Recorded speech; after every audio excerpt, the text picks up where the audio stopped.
সকালে এখানে টিফিন খেয়ে নিচ্ছিলাম ম্যাগি আর ডিম।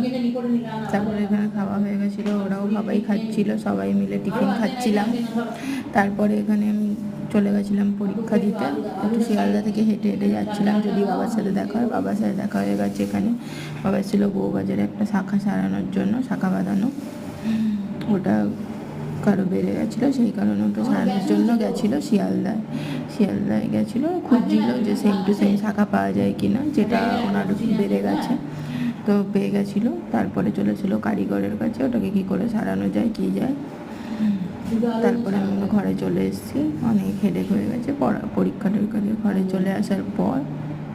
এখন এবার আমার বর বসে আছে, দেখা এইটা দেখো ওখানে শুয়ে আছে, ভিডিওতে আসতে চায় না। তারপর আমরা একটু টিফিন করে দিলাম ম্যাগি। আমি করেছিলাম ম্যাগির একটা কি বিবিকিউ আর নরের ক্রিমচি, ভালো ছিল না।